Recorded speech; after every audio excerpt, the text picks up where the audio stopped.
अगली सुबह राजवीर नैना के उठने से पहले ही उठ जाता है और फ्रेश होकर बाहर चला जाता है। कुछ देर बाद जब नैना की नींद खुलती है तो वो राजवीर को पूरे रूम में ढूंढती है, लेकिन राजवीर उसे कहीं नज़र नहीं आता। तब वह समझ जाती है कि राजवीर बाहर गया है। नैना अपने लिए कॉफ़ी ऑर्डर करती है और फ्रेश होने चली जाती है। वो फ्रेश होकर आती है, तभी डोर नॉक होता है। नैना को लगता है शायद राजवीर होगा। वो तुरंत डोर ओपन करती है, लेकिन सामने होटल स्टाफ था जो उसके लिए कॉफ़ी लेकर आया था। नैना कॉफ़ी लेकर बालकनी में आ जाती है और वहीं बैठकर राजवीर के बारे में सोचने लगती है। काफ़ी देर हो गई थी, राजवीर नहीं आया था। नैना को अब उसकी चिंता होने लगी थी। कहीं न कहीं नैना के दिल में राजवीर के लिए फीलिंग्स डेवलप होने लगी थी, जिसे वो पहचान नहीं पा रही थी, या शायद पहचान कर भी अनजान बनने की कोशिश कर रही थी। लेकिन प्यार तो प्यार होता है, और राजवीर के लिए उसका प्यार, उसकी फिक्र नैना के चेहरे पर साफ दिख रही थी। देखते ही देखते दोपहर हो गई, लेकिन राजवीर का कुछ पता नहीं था। नैना ने उसे कई बार कॉल भी किया था, लेकिन राजवीर उसका कॉल नहीं रिसीव कर रहा था।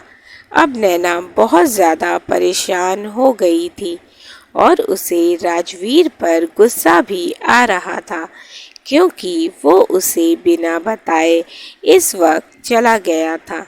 उसने सोच लिया कि अब वो खुद ही जाकर देखेगी कि आखिर राजवीर कहाँ है। वह जैसे ही अपने रूम से बाहर निकलती है, अचानक ही उसकी टक्कर राजवीर से हो जाती है और दोनों ही अपना अपना सिर पकड़ लेते हैं। राजवीर थोड़े गुस्से से बोलता है, आप बिना देखे चलती हैं क्या नैना? जो आपको इतना लंबा चौड़ा बंदा नहीं नजर आया? नैना बस चुपचाप उसे ही देख रही थी, शायद अपने दिल को सुकून दे रही थी, जो इतनी देर से राजवीर के बिना बेचैन हो गया था।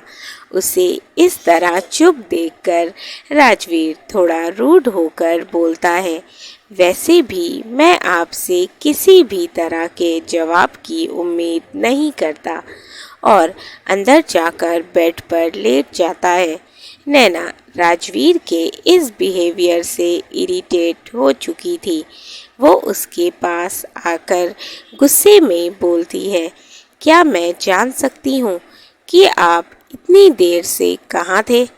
आपको पता भी है मैं कितना परेशान हो गई थी, कितनी फिक्र हो रही थी मुझे आपकी, और आप मेरा फ़ोन भी नहीं उठा रहे थे। उसकी बात सुन राजवीर अंदर ही अंदर बहुत खुश हो गया। उसे ये जानकर बहुत अच्छा लग रहा था कि नैना उसकी फिक्र कर रही है, क्योंकि वो भी तो यही चाहता था। लेकिन वो अपनी खुशी अपने चेहरे पर जाहिर नहीं होने देता और वैसे ही रूड तरीके से बोलता है, आपको मेरी फिक्र करने की ज़रूरत नहीं है। मैंने आपसे कहा है कि आपको मेरे लिए परेशान होने की भी ज़रूरत नहीं है, और वैसे भी मैं कहीं भी जाऊं, इससे आपको क्या? आपने ही तो मुझे मना किया है अपना हक जताने को, तो फिर आप मुझ पर क्यों अपना हक जता रही हैं? इतना बोल वो अपनी आंखें बंद कर लेता है और सोने की एक्टिंग करने लगता है। नैना को काफ़ी बुरा लग रहा था। वो थोड़ा उदास होकर बोलती है, आप मुझसे इस तरह बात क्यों कर रहे हैं? लेकिन राजवीर उसका कोई रिप्लाई नहीं करता। जैसे ही नैना उसका हाथ पकड़कर उसे उठाने वाली होती है, राजवीर झटके से उसे अपनी ओर खींच लेता है और नैना सीधा उसके ऊपर गिर जाती है। दोनों एक दूसरे की आंखों में खो जाते हैं।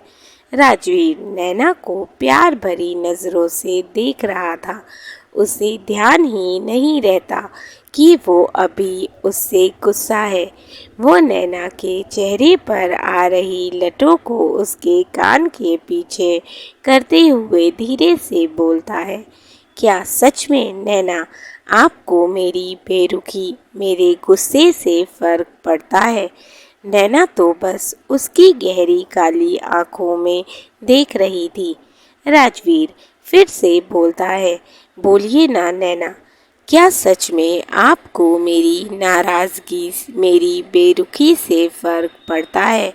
नैना कुछ नहीं बोलती और उठकर जाने लगती है। लेकिन राजवीर नैना को जाने नहीं देता और उसकी कमर पर अपनी पकड़ मजबूत करते हुए बोलता है, नैना, जब तक आप मेरे सवालों का जवाब नहीं देती तब तक मैं आपको जाने नहीं दूंगा, समझिए आप? नैना जैसे ही कुछ बोलने को होती है कि उसका फ़ोन रिंग होने लगता है, तब राजवीर उसे छोड़ देता है। नैना अपना फ़ोन उठाती है। नेहा की कॉल आ रही थी। वो कॉल रिसीव करके उससे बातें करने लगती है। राजवीर मन में सोचता है, नैना, एक तो आप इतना टाइम लगा रही हैं अपने प्यार का इजहार करने में, और ऊपर से ये फ़ोन है जो मेरे प्यार का दुश्मन बना हुआ है। नेहा की बच्ची, तुझे अभी ही कॉल करनी थी, लेकिन कोई बात नहीं, इंतज़ार जितना लंबा होगा इकरार का मज़ा भी उतना ही ज़्यादा आएगा। और वैसे भी मैं भी राजवीर सिंघानिया हूँ, आपसे आपके प्यार का इजहार तो करवा कर ही रहूँगा। नैना बालकनी में बैठी नेहा से बातें कर रही थी। नेहा उससे पूछती है, क्यों मिसेस सिंघानिया, ऑफिस आने का इरादा है या नहीं? वैसे कब आ रही है तू हमसे मिलने? नेहा उससे पूछती है, क्योंकि उसे नहीं पता था कि राजवीर और नैना गोवा ट्रिप पर आए हैं। तब नैना बोलती है, तुझे तो पता है कि मैंने रिज़ाइन कर दिया है, अब मैं ऑफिस नहीं आऊँगी। नेहा, लेकिन मुझे तो पता है कि तू 1 मंथ की छुट्टी पर है, क्योंकि सर ने तेरा रिज़ाइन लेटर एक्सेप्ट नहीं किया है। नैना उसकी बात सुन चौंक जाती है और सोचने लगती है कि आखिर राजवीर ने उसका रेजिग्नेशन लेटर क्यों नहीं एक्सेप्ट किया, और अगर एक्सेप्ट नहीं किया तो मुझे बताया क्यों नहीं। तभी नेहा बोलती है, ओ मैडम, कहाँ खो गई आप? नैना, नहीं कुछ नहीं, तू फ़ोन रख, मैं तुझसे बाद में बात करती हूँ, बाय बोल वो कॉल कट कर देती है। नेहा मुंह बनाकर बोली, यार शादी के बाद तो मेरी दोस्त बदल ही गई। चलो कोई नहीं, जब मिलेगी तो उसकी अच्छे से खातिर करूँगी। इधर नैना वापस रूम में आती है तो देखती है कि राजवीर सो गया था। तब नैना सोचने लगती है, आखिर राजवीर ने मेरा रिज़ाइन लेटर क्यों एक्सेप्ट नहीं किया, और अगर एक्सेप्ट नहीं किया था तो मुझे क्यों नहीं बताया। मुझे मेरे सवालों के जवाब चाहिए, लेकिन अभी तो राजवीर सो रहे हैं और इनको ऐसे जगाना भी ठीक नहीं। फिर नैना वापस बालकनी में आ जाती है और सामने समुद्र की लहरों को देखते हुए सोचती है कि किस तरह उसकी शांत जिंदगी में राजवीर एक समुद्र की ऊंची लहर बनकर आया है, जिसमें वो खुद को खोता हुआ महसूस कर रही है।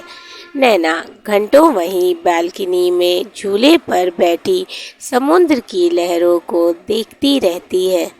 कुछ देर बाद राजवीर की आंख खुलती है। उठते ही वो कमरे में निगाह दौड़ाता है। रूम में नैना को ना पाकर वो समझ जाता है कि नैना बालकनी में होगी। राजवीर बालकनी में आता है तो देखता है नैना झूले पर बैठी किसी सोच में गुम समुद्र की लहरों को देख रही थी।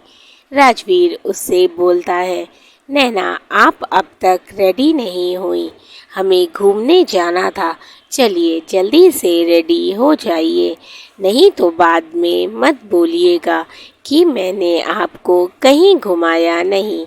नैना, हाँ वो तो मैं बोलूँगी ही, क्योंकि हम जब से गोवा आए हैं हम कहीं भी घूमने नहीं गए, ना ही मैंने यहाँ के बीच देखे और ना ही यहाँ की नाइट लाइफ देखी, इसीलिए मेरा पूरा हक बनता है आपको सुनाने का। राजवीर के होठों पर हल्की मुस्कान आ जाती है। अच्छा ठीक है, अब आप मुझे सुनाती ही रहेंगी या रेडी भी होंगी? नैना, आप बस मुझे थोड़ा टाइम दें, मैं अभी रेडी होकर आती हूँ। नैना फटाफट से रेडी होती है। वो एक सुंदर सी लाइट येलो कलर की साड़ी पहनती है और अपने लंबे रेशमी बालों का जूड़ा बना लेती है। चेहरे पर लाइट मेकअप और होठों पर रेड लिपस्टिक जो उसे सुंदर और क्लासी बना रही थी। वो रेडी होकर राजवीर के सामने आती है और बोलती है, चलिए मैं रेडी हूँ। राजवीर तो बस उसे देखता ही रह जाता है। वो धीरे धीरे नैना के पास आता है और उसके ऊपर झुकते हुए उसके कान में बोलता है, आज तो आप कहर ढा रही हैं जान। राजवीर को अपने इतने करीब देखकर नैना की आंखें खुद ब खुद बंद हो जाती हैं। राजवीर धीरे से उसके जूड़े का पिन निकाल देता है, जिससे उसके रेशमी बाल खुलकर उसकी पतली कमर पर लहरा जाते हैं। नैना तुरंत ही अपनी आंखें खोलती है तो राजवीर हल्के से मुस्कुराकर बोलता है, आप क्या सोच रही थी? मैं तो बस आपका जूड़ा खोल रहा था, क्योंकि आप मुझे खुले बालों में ज़्यादा अच्छी लगती हैं।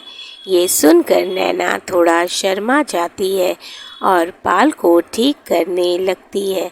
राजवीर बोलता है, चलिए चलते हैं।